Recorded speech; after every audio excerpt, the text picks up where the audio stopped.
Fakultas Hukum Universitas Warmadewa menyelenggarakan workshop penyempurnaan dan penyusunan visi misi strategi pencapaian dan kurikulum Prodi S1 Ilmu Hukum, Profesi Advokat dan Prodi S3 Ilmu Hukum Fakultas Hukum Universitas Warmadewa pada 16 dan 17 Juli 2019.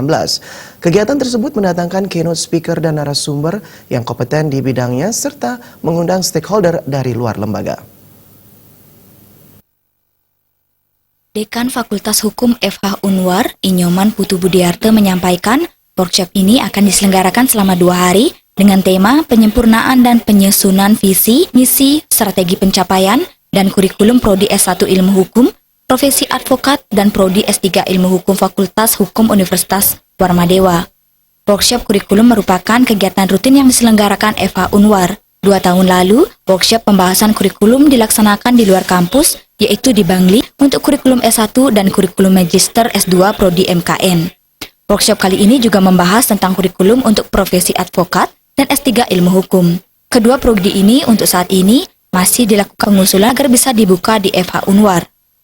Kampus Fakultas Hukum yang sebentar lagi bukan saja ada S1 Ilmu Hukum, tapi juga ada MKN, ada juga S2 Ilmu Hukum, dan sebentar lagi pula kita akan mengusulkan, mudah-mudahan cepat disetujui, yaitu program studi Profesi Advokat.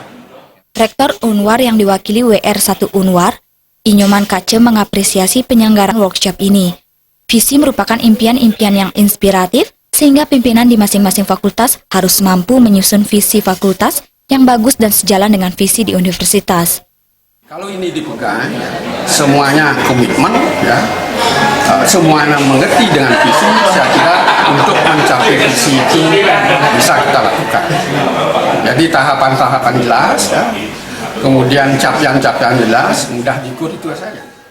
Direktur Pembelajaran Direktorat Jenderal Pembelajaran dan Kemahasiswaan Kemenristek Dikti yang diwakili oleh Kasubdit Pembelajaran Khusus Belmawa Menristek Dikti Sirin Wahyu Nugroho menyampaikan dalam penyusunannya kurikulum FH Unwar mampu mendukung pariwisata di Bali. Mudah-mudahan dari bulan ini bisa mendukung proses pariwisata yang khususnya di Bali karena menjadi sektor utamanya yang di Bali. Mudah-mudahan dengan dukungan dari Menteri Mahasiswa ini pariwisata di Bali khususnya itu bisa cepat berkembang. Jadi semua prodi diharapkan bahwa di dalam kurikulumnya akan mengakses ke arah kepada pengembangan pendidikan dan berwawasan kepada lingkungan. Workshop turut diisi penandatanganan MOU dalam bidang penyelenggaraan Tridharma Perguruan Tinggi antara FH Unwar dengan Pengadilan Negeri Denpasar, Pengadilan Tata Usaha Negara Denpasar, Kejaksaan Negeri Gianyar, Kejaksaan Negeri Denpasar, Pengadilan Agama Denpasar, Pengadilan Agama Badung, Pengadilan Negeri Tabanan, Pengadilan Negeri Gianyar, dan Peradi. Jaya Kusuma, Bali TV.